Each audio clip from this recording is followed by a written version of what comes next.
Mm-hmm.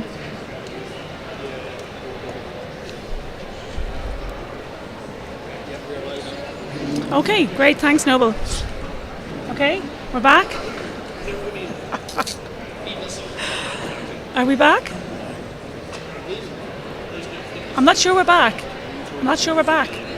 No, I think. Oh, there's a lag, is it?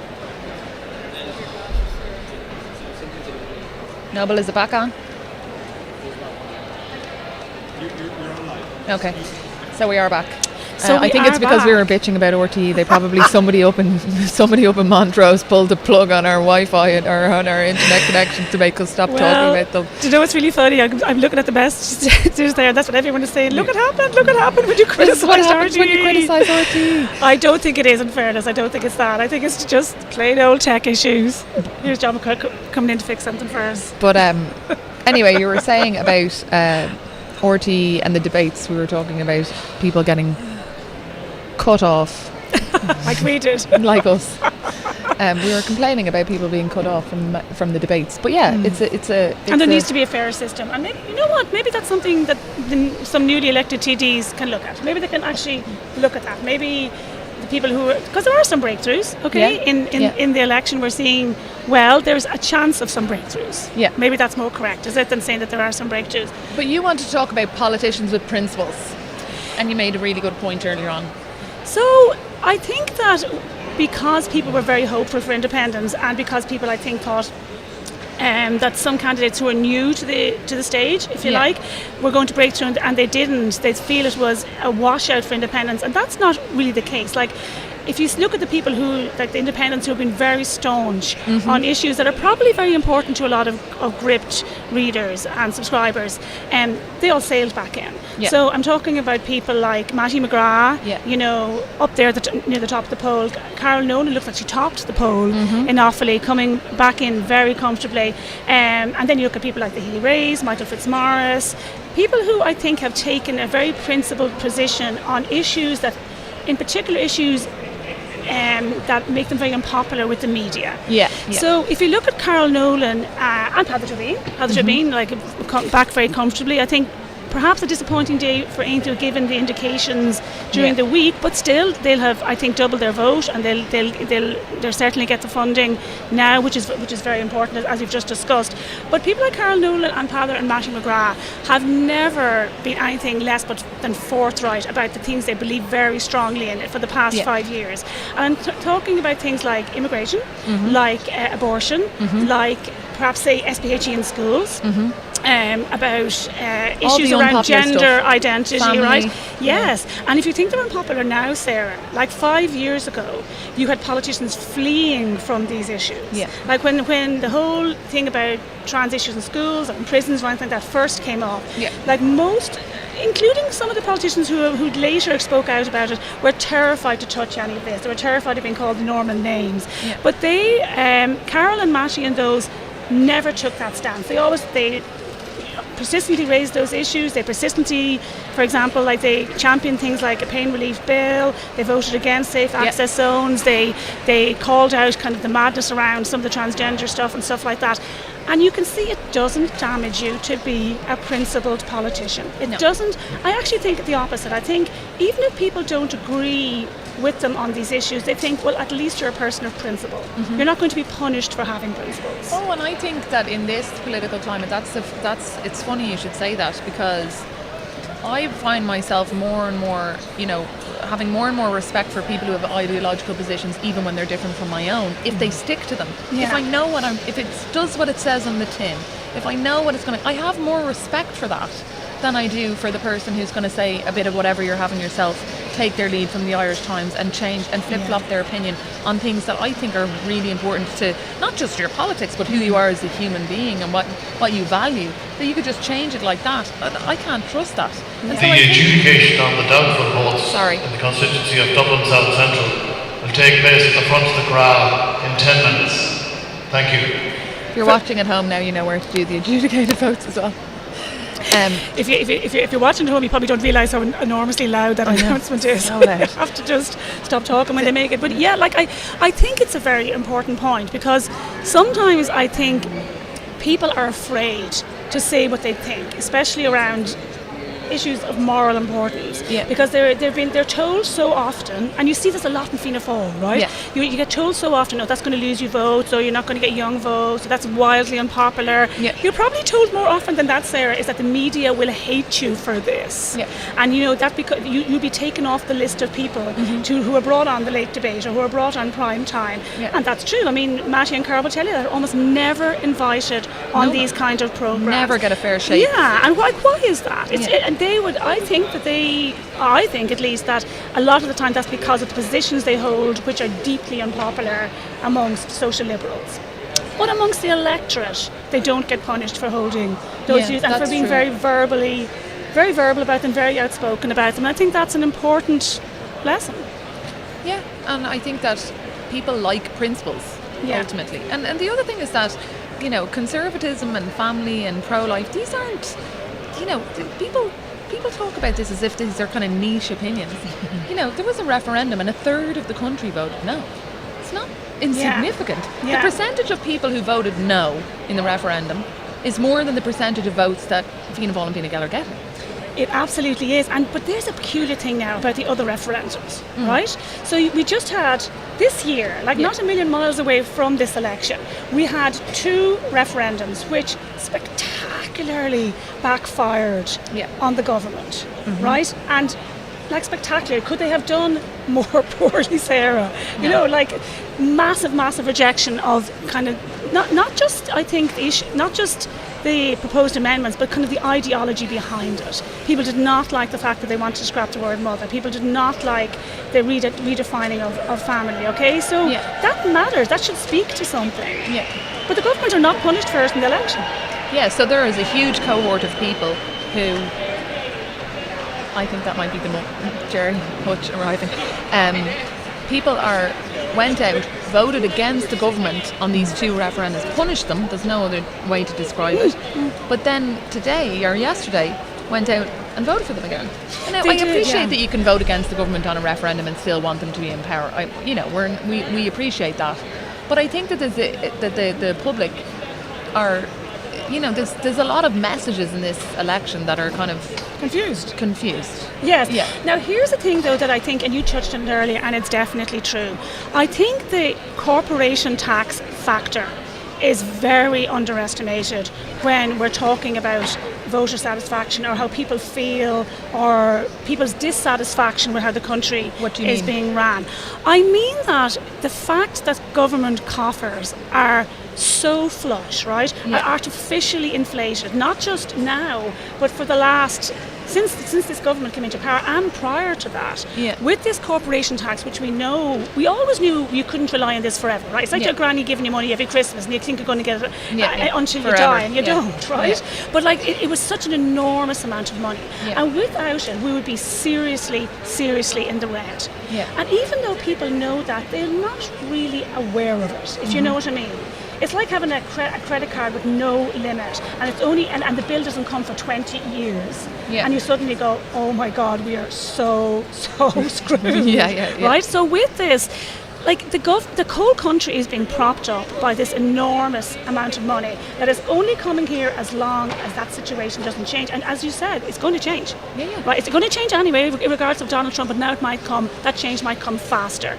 But because it's there, you do have money to throw at things. The government has had this huge surplus all of the time and is spending an awful lot of it. It is giving money to communities, it is giving money to schools, we think oh my gosh, we're looking at terrible things like scoliosis, right? We're saying those kids aren't getting the treatment that they need. How can people keep voting for Fianna Fáil and Fine Gael? But I think what we're missing is all the little announcements that were made in the run-up to this, around the budget in the run-up to this election, which was where every local club got this and that and the other, and a new place built, and it all keeps people happy. The crunch hasn't come in that regard, and it keeps people happy. And that factor might be the thing that tips us into change. Rather than anything else, rather than the general saying. Just like that, a last thing on this. Clearly, this government is hugely at odds with the people on many issues. Yeah. And like immigration is one of those issues. Like the opinion polls aren't 50-50 on this. Yeah. They're 70-30, they're 75-25. Yeah. Like an enormous majority of people persistently and consistently say, they don't say we need to have a debate on immigration, by the way. Yeah. They say things like we have taken in too many refugees. Yeah. We need a very strict immigration policy. Yeah. This is not like a lukewarm opinion. Yeah. When Yeah. they're being asked these very direct questions, they're coming back massively strongly on it. Yet, like, you have the leaders lining up on RTE, and nobody will even say, perhaps we should pause this. Perhaps there is a limit. Perhaps we should give a number. That's the incredible thing. So there's a huge disconnect there between the electorate and the government and the government parties who are now look like they're going to come back in. And I think a lot of it is the reason why we're not seeing the shift is this corporation tax, like comfort blanket that the whole country has been using for far too long. Yeah. Well, I think what you're talking about is, in a way, I mean, the Greens have been punished certainly in part, if not in large part, because of immigration, I think, and other things. But what you're also talking about is an election here where the government, the two main parties, Fine Gael and Fianna Fáil, have bought themselves, I would say, some time. In the sense that there is a lot of people in Ireland who aren't affected. And this is why, Sinn Féin were doing so badly and working class communities turned against Sinn Féin, which is that, a lot of those IPAS centres and a lot of the people who are feeling a stretch on their resources are in those communities where they're putting it. But these issues aren't affecting the day-to-day lives of a lot of people who are traditional Fine Gael voters, for example, yet.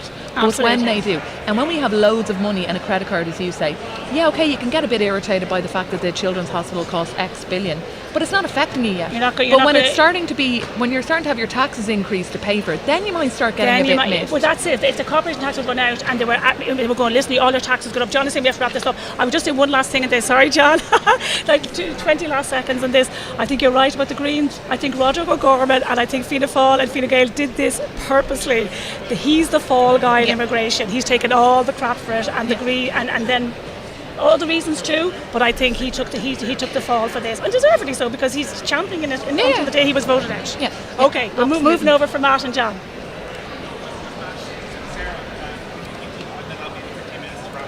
Okay. So I'm staying.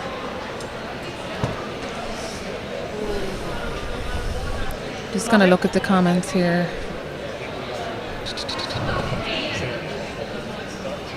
No new information. So.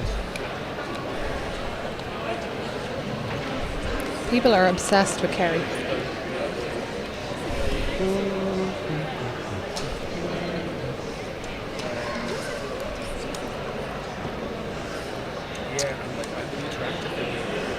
How did these things? Sarah. Oh yeah. It is. Well, I was going to suggest that we will take the weeks or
So,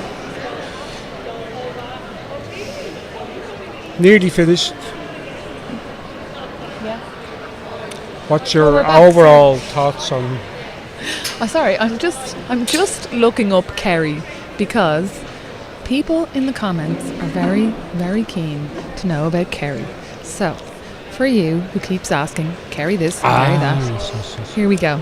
Michael Healy-Rae, Independent, will romp home with 23.7% of the vote.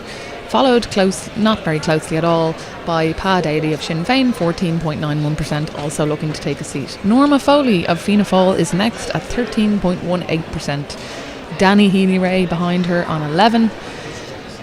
Michael Cahill from Fianna Fáil 10.4, Billy O'Shea, Fianna Gael 10.1, and then Linda Kelleher-Gordon, Fianna Fáil 2.6, the Green Party 2.4, Labour 2.2, 1 point, and a bunch of independents along the bottom. So you would say that if you're writing in the comments because you're really curious about what's happening with Norma Foley, I'm here to tell you that Norma Foley is getting elected. Along with 2 Healy-Raes. And 2 Healy-Raes. Yeah, so I mean...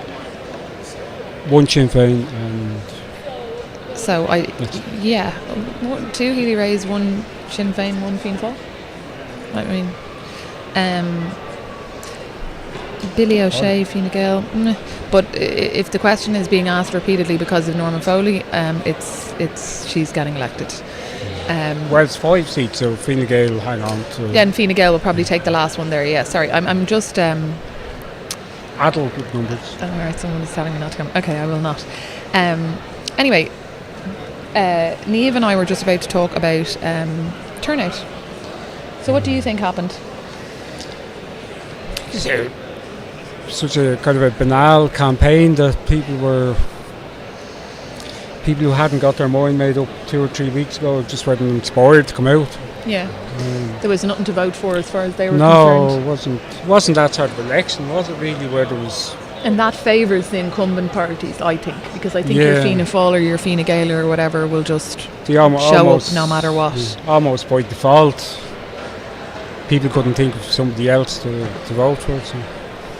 Yeah, but I think for a lot of people, and I said this before, but I think for a lot of people, things like, you know, the things like Jerry Hutch getting elected will remind them that votes do count. People break through, people get elected, and democracy is you know, it's not perfect, but it works.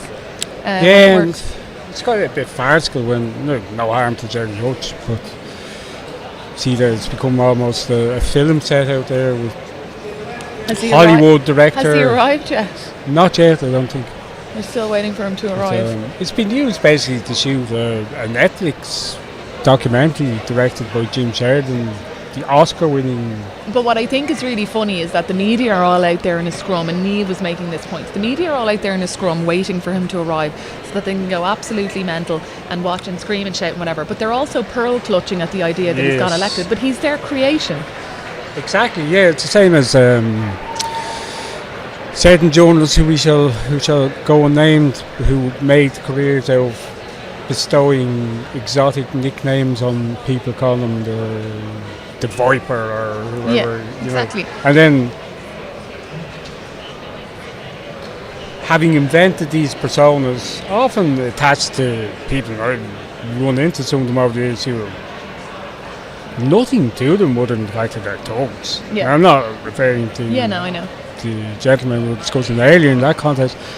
But then, as you say, they create this myth, turn the whole election constituency on its head, and then we'll probably spend the next 3 months waiting to catch him out if he does get elected.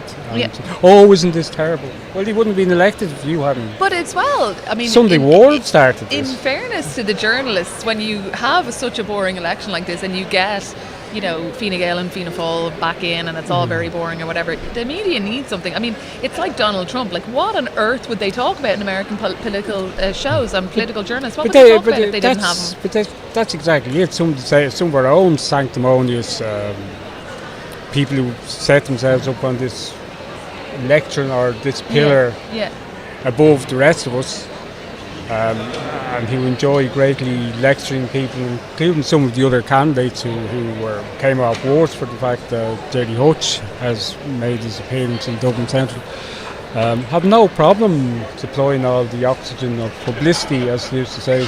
He wouldn't have got elected only for that. No, of course and not. These people have no problem isolating and denying, as you know from the European candidate. They decide that somebody is not the person they want to elect, such as Niall Boylan, for example. They will ensure that you don't get the sort of publicity that would maybe push you over the edge. Well, they won't let you on the debate. You know, they won't give you a fair shout of media. They won't give you a fair shout on any kind of radio or programs. They will lead the questions and lead you into corners on things and make you look the way they want you to look. They'll either ignore you or set traps for you. Yeah. But it's not all bad because, one of the good things about today, and we've talked about it a lot, but it's really important to remind people, is that regardless of what happens, and I couldn't call it at the moment other than the fact that Peadar Tóibín is going to hold on to his seat for sure. But regardless of anything that happens seat-wise, Aintree will qualify for government funding this time. That's really important. Independent Ireland will qualify for government funding this time. That's really important.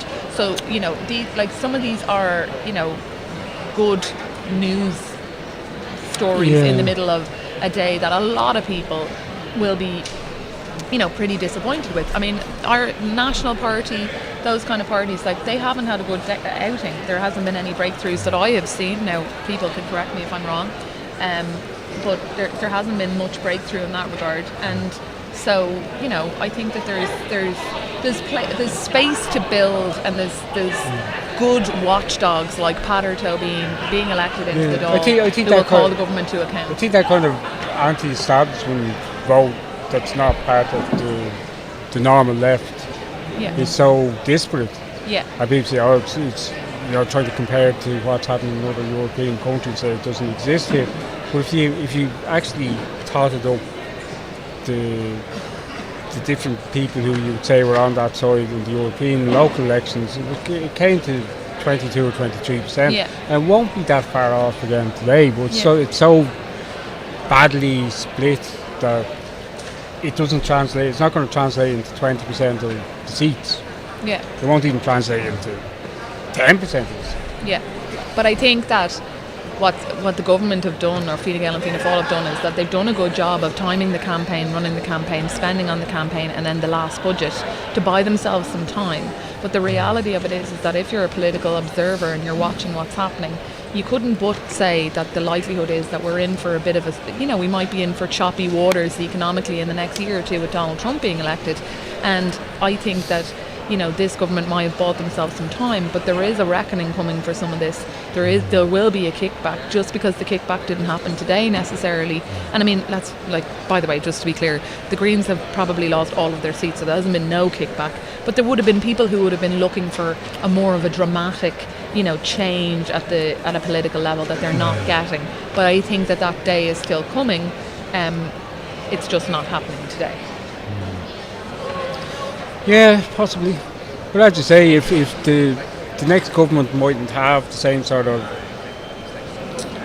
leeway in terms of giveaway budget, for the want of a better word, as the outgoing one has. So if it's comprised of 3 or 4, or at least 3, have to be comprised of at least 3 different parties, that there will be serious arguments if it comes to the stage where, say, if there's some kind of kickback from Trump's election with the American corporation tax, and if they don't have as much money, then you would see serious divisions, which might mean that the next government won't last as long or as smoothly as... That's absolutely right. I mean, we're assuming this government will go the distance because the previous ones have, but that's not necessarily a given.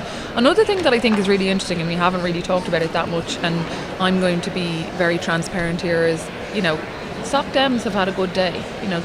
They've had a reasonable day, and they're in contention for seats in a few areas. I have absolutely no idea what the appeal of the Social Democrats is, and I wouldn't vote for them if my house was on fire and they had a bucket of water. But what's going on there? Because really, you can shine some light on it for me, because I haven't got a clue. Funny enough, I was speaking to 2 people who I would never have dreamt. Actually, 2 people I know for definite, because I was talking to them. I know 3 people fairly close to me vote for the Social Democrats, and know for certain they would never have. Why?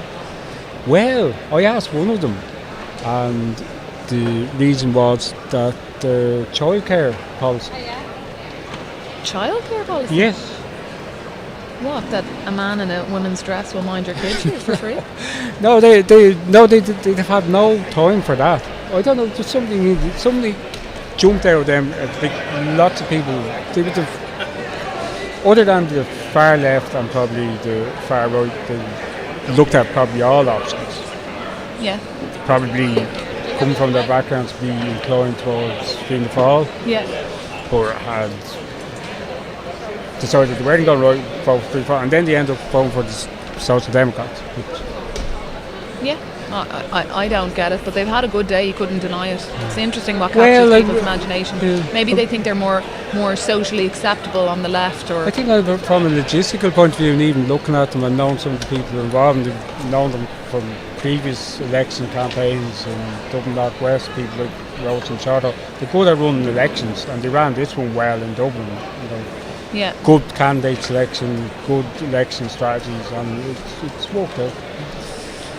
And they were clever, I think, in pitching themselves as the most likely party to be in government of Sinn Féin in terms of transfer packages. Yeah. And Shinner's bought into that as well. And I think as well, like from... It's the first time they've ever called for transfer. Yeah, and when I've... Just from walking around here in the RDS and looking over the barriers at a couple of things, it does look like that transfer between the Soc Dems and Sinn Féin seems to be there. And that wouldn't have been something that I would have anticipated. They don't seem like... They're strange bedfellows to me. But obviously they've captured something there, and that'll stand to them, because in a lot of cases, like there's... particularly if you look at Dublin Rathdown, where Sinead Gibney is in contention for a seat up there with a Sinn Féin candidate beneath her, who could easily push her up and into it, and that's a surprise. The last thing I'd say on that is that Sinn Féin, you have to remember, the vote it's down not only on the last election, it's down 3.5%, but it's also way down on what this kind of levels they were hitting in the polls. Yeah. And one of they've lost some, I think they retrieved most of the votes, or most of the support that they were losing to the right on the issue of immigration.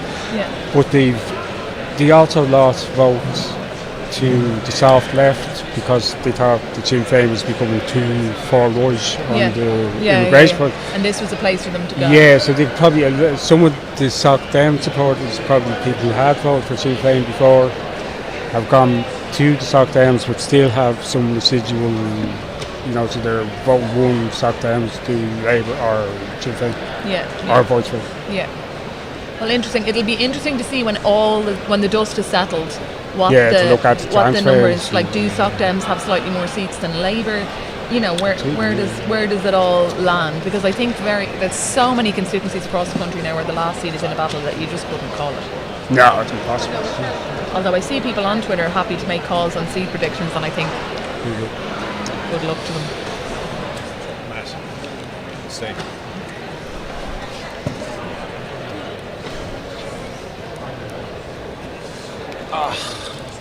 Hello. Hello, you're back. Yes, look at you doing a mega stint to wrap things up. I just came in to say goodbye to the people. Did you? Yeah, because I think we're going to wrap things up now. It's been a long, long, long day. 35,000 people have joined us, Sarah. Well, thanks for sticking with us, guys. Not all at one time, but over the course of the day, 35,000 of you have looked in to be entertained, appalled, horrified by the sight of us. I don't know, you've come to watch. And some of them have entertained us with their comments, because the comments have been on fire for a lot of the day today, guys. Yes. So you've done yourselves proud with some of those comments. You've been absolutely hilarious. Esmeralda says, I'm nearly asleep with these two, Aaron. That must be a reference to you and Matt. Obviously not the smouldering chemistry that exists between you and me, Sarah. Obviously not. But what's your takeaway from the day? My takeaway from the day is that in the long term, the trend here is unmistakable. At the last election, the last general election, was the first time in history of Ireland that Fianna Fáil and Fine Gael had dropped beneath 50% of the vote. They got 49%. Today they're on course to get somewhere between 40 and 42%. They've lost another 7% of the public. Sinn Féin, I saw Gavin Riley saying he thought they were tracking for about 18-19% of the national vote, slightly down on what the exit poll suggested, Fianna Fáil slightly up. The long-term trend is people losing faith with the political system, and it's not happening as fast enough, I think, for some people in the chat, and it's happening too fast for others, but that is the trend. And I think you're going to see a government that forms after this election that's going to be essentially ideologically identical to the one that we just had. Yeah. Okay, switch out the Greens for the Soc Dems and or Labour or whatever. It's going to be identical, and that trend is going to accelerate. The question is whether people who are opposed to it can get their act in gear. The last time I was on this stream with, I think it was either Laura or Gareth, I was talking about, like, you can't have 25 independents and 16 political parties competing for 20% of the vote. Mm-hmm. That 20% of the vote that's there needs to be united around something useful, and you can't do it and I can't do it, so somebody credible needs to come together and bang some heads and say there's a section of the electorate out there, if you're probably in it, if you're a Gript reader or you're watching our podcast or whatever, needs to be better represented than it is. And less fractured. Yeah, and less fractured. That's a reality. Because otherwise you just end up with the same. I mean, you're talking about, like you said, you're talking about Fine Gael and Fianna Fáil, coming back in roughly the same kind of way, and just replacing the Greens with the Soc Dems, so less windmills and more men in dresses. But what's the difference really at the end of the day? Yep, less windmills, more men in dresses. That might be the line that sums up this election. Anyway, look, we will leave it there, I think. SK, thank you very much for the money. What is the that's a good question to finish up on. What is the 5, 10 and 20 year trend in Ireland? Will the centre grow? Will the centre collapse, the left grow and the right grow? I think so. I think you can see that happening, Sarah. I mean, I think you can see today has been low-key a good day for the left. I mean, the Soc Dems, who are slightly more left-wing than the Greens, have had a good day. The People Before Profit crowd are going to gain a couple of seats, I think. Sinn Féin, who sort of are the dominant party on the left, have done well. Labour have held their own. So the left are there. And I think the trend is going to be towards increased polarisation. I just don't think... The question is, can the centre hold the next time there's a crisis? And there's one coming. This is... Niamh and I were talking about that earlier on, that, we're facing into some choppy waters here, potentially. And I think that the Fianna Fáil and Fine Gael, and we'll call them the establishment parties, have bought themselves a bit of time. But I think that once things get choppy, there's going to be a lot of stabilitarian voters out there who voted for them, who have a very strong expectation that these guys are going to keep the show on the road. And if they're not able to, they're going to be very, very angry. Yeah, and that will be the interesting thing. I mean, funny thing, of course, I said earlier on, we now enter maybe several months of government negotiation where I think everyone can see what the end result is going to be, but there's going to be a dance around to see, will Holly Kearns agree to go into government? I think she will. Of course she will. Yeah. She will. Holly Kearns will go into government, will have more of the same. They'll all dance around, a bit like when they were pretending that we weren't having a general election for 3 weeks. They'll all dance around and act really like they're taking it really seriously and really considering it, when we all know the result will be the same. And we'll end up with a government of, Minister Holly Kearns and a couple of others. Minister for Information. You and I might get banned. Well, probably we'll be the first to be arrested. You've been nice to her about her new child who was assigned female at birth. I just like babies. Yes. It'll be a lot of dancing around and posturing about this, that and the other, but it'll end up being the same. But I think that, like I said, there is something coming, and people might have voted for stability. And Ben was saying earlier on that when he was asking people outside, polling stations yesterday, when he was talking to them, a couple of them said, I think 5 said that they were voting for stability. So they better get it. Yeah. Somebody asked here, why aren't you in politics, Sarah? Can I answer that question on your behalf? Yeah, sure. Because we got to speak to 35,000 people today and have a conversation with you about what's happening in the country. And I think what we're doing here at Gript is really, really important, because it's about, the first step to political change is to allow letting people who are sort of upset with how the country is going know that they're not alone, and know that their feelings aren't, that they're not isolated. And that's what we try to do here from Nidhi. We just try to cover the news fairly, and we try to be realists, and we're honest about our views and where we're coming from, but we also try to be I think what we're doing is more important. And also another thing that little story I can tell is that I still have, I have friends across the board in parties, but I have one friend in particular who is a senior politician in one of the mainstream parties, and when we were in this building actually at the European and local elections, he came up to me and he said, I love I'm not supposed to say this, but I love your podcast and I listen to it all the time. And I was delighted with that, and I said, that's really nice or whatever. And he said, I'm so jealous. And I said, you're a very senior minister, member of government or whatever, why would you be jealous? And he said, because you're free. Yeah. And that's why I'm not running for politics, because I'm free. We can say what we want, which is great. But I think we have said just about all we can for today. It's been a long day. Can I just say thank you very much to the Gript crew. You can't see him, and he will not, even if I beg him to turn the camera around. He's sitting across the table smiling for me. Our noble Paul is our sound engineer, who has just been utterly magnificent all day and telling us to speak into the microphones in a certain way, and I have messed up the sound every 5 minutes. And we've all, and Noble has been here to talk us through it. He just had a child recently, and he's taken time away from that child, and we love him. And also thanks to the rest of the team, thanks to Ben, who's been here all day, thanks to Matt, thanks to Niamh, Thanks to Gareth, who brought us food and looked after us all day and came in and nearly got us sued. And thanks to Laura Perrins, who was here to give out to me about pickles. We won't be back live tomorrow, Sean, but our coverage will continue on the website. We'll be back, Sarah and I, with the podcast next week. And we'll be reviewing this, and we'll look at doing more live streams in the future, because I think it has been a great success. We have enjoyed it. So I think we will leave it there. Sarah, thank you very much for being a great partner in this endeavour, as you are with me every week, and thank you all for tuning in. Take care, and remember, it's only an election.